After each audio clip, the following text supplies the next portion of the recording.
एक फ्रिक्वेंटली एक क्वेश्चन मुझसे पूछा जाता है, आप सर्जरी के लिए क्या कहते हैं? आपका डिसीजन क्या रहता है सर्जरी के लिए, या आप क्या सजेस्ट करते हैं कि सर्जरी करवानी चाहिए या नहीं करवानी चाहिए? क्योंकि बहुत बार ये क्वेश्चंस हमारे कमेंट्स में भी आते हैं, और जनरल अगर हम एज इन क्लिनिक में होते हैं या एज इन हम अपने पेशेंट से बात कर रहे होते हैं, तब भी ये हमसे क्वेश्चन पूछा जाता है बाय पेशेंट। तो मैं आज उसी का आंसर आपके सामने रखने आया हूँ, क्योंकि बेसिकली क्या होता है, सर्जरी एक सोचता है, पेशेंट घबराता भी है उसके बारे में, और वो कहता है कि शॉर्टकट रास्ता भी यही है। तो बहुत सारे उसके दिमाग में पजलिंग एक थ्योरी बन जाती है कि क्या करूँ, सर्जरी करवाऊँ या ना करवाऊँ, ऑल्टरनेट मेडिसिन की तरफ जाऊँ या ना जाऊँ।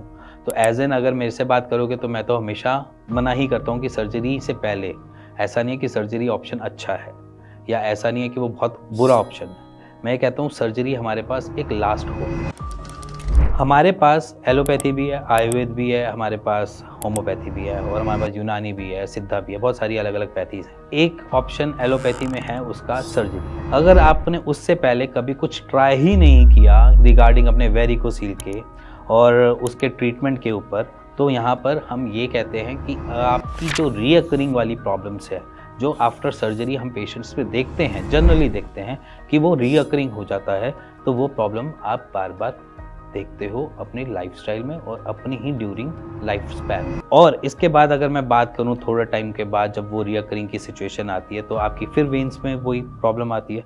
अब यहाँ पर वो वाली वेन्स में प्रॉब्लम नहीं आती जो पहले से ऑलरेडी सर्जरी हो चुकी है, अब किसी और में आ गई। मान के चलो बाकी की 3 वेन में और प्रॉब्लम आ गई, आप फिर सर्जरी पे जाओगे। अब मान के चलो जो पहले 20 वेन्स का सपोर्ट चल रहा था ब्लड की सर्कुलेशन की सप्लाई का, अब वो करते कराते क्या हो गया कि उसकी सप्लाई जो है वो धीरे धीरे कम हो गई। मान लीजिए जो ब्लड का सप्लाई पहले चल रही थी बढ़िया से कि 20 वेन्स कैरी करके चली जाती थी एक ज़माने में, वो वेरिकोसील की वजह से थोड़ी हैम्पर हुई और उसने सर्जरी करवा ली, ठीक है।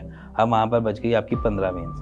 अब 15 वेन में से भी 2 वेन में आपकी फिर ट्रबल आई, और 2 वेन से भी आपकी दिक्कत बढ़ी, और वो भी आपने सेम सर्जरी प्रोसीजर से आपने हटवा ली। अब बचे आपके पास 13 वेन्स, ठीक है।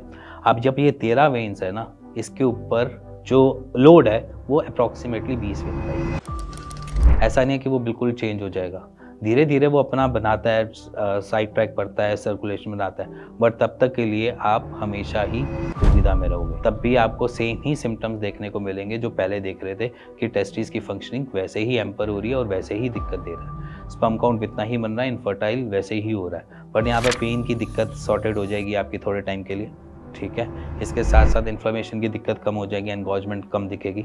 एनगॉजमेंट सर्जरी के बाद भी थोड़ी बहुत दिखती है वहाँ पर, बट एनगॉजमेंट थोड़ी ठीक हो जाएगी। तो इसीलिए मैं आज ऑल्टरनेट मेडिसिन की बात रखने आया हूँ, जहाँ पर आप एक बारी अपनी आप को समझो कि मैं अपने वेरिकोसील के लिए क्या कर सकता हूँ। आप यहाँ पर उसके लिए ऑल्टरनेट ढूंढ सकते हो, सिद्धा में जाओ, यूनानी में जाओ, आयुर्वेद में जाओ, होम्योपैथ में जाओ, किसी भी पैथी में जाओ। अब यहाँ पर ये मत सोचो कि वहाँ पर टाइम बहुत लगता है, या वहाँ पर आपको ऐसा लगता है कि टाइम इतना ज़्यादा लग जाएगा तो मैं कब क्या करूँगा, शादी करनी है, सो चीज़ें करनी है। तो मैं आपको सिंपल सी चीज़ बताता हूँ, कोई भी इन पैथीज़ में भी अगर मैं बात करूँ तो हमारी कोशिश एक ही रहती है कि आपको कभी भी वेरिकोसील से एट्रोफी ना हो, क्योंकि वो चाहते हैं कि आपके न्यूट्रिशन, आपके टेस्टिस पूरे कैप्चर करें, आपका ब्लड का फ्लो बराबर तरीके से चले, आपको कोई ट्रबल ना आए, आपकी इन्फ्लेमेशन कम होती रहे।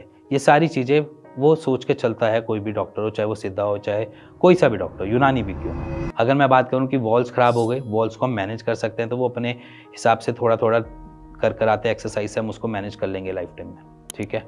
अगर हमें उसको कटवाने की ज़रूरत नहीं है, हमें उस पर लोड डालने की ज़रूरत नहीं है। वो वेन पहले भी कैरी कर रहा था ब्लड, और आज भी कैरी कर रही है ब्लड, बट पहले क्या होता था, ब्लड का फ्लो दोबारा घूम के वो टूवर्ड्स टेस्टिस आता था, अब वो नहीं आता। क्यों? क्योंकि हमने उसके ब्लड के फ्लो को ही अरेंज कर दिया है, जिसकी वजह से वो पहले दिक्कत दे रहा था। जब वो मैनेजेबल है और मैनेज कर सकते हैं, तो वेरिकोसील की सर्जरी क्यों? तो इसीलिए मैं कुछ रिपोर्ट्स आपके सामने लाया हूँ, बिफोर आफ्टर है वेरिकोसील, जो आयुर्वेद से क्योर हुआ है। देखते रहो, आपके सामने स्क्रॉल डाउन है, आप स्क्रॉल भी कर सकते हो, इवन आप स्क्रीन चल रही है तो बीच में आप पॉज करके भी देख सकते हो। तो इसीलिए ये वीडियो आपके लिए बनाई गई, और ऐसे ही क्वेश्चंस जब पेशेंट मुझसे पूछता है और ऐसे ही मैं आंसर उनको भी करता हूँ, वही आंसर मैंने आज आपको दिया है इस वीडियो के माध्यम से। इसी के साथ मिलेंगे नेक्स्ट वीडियो के लिए, तब तक के लिए नमस्कार।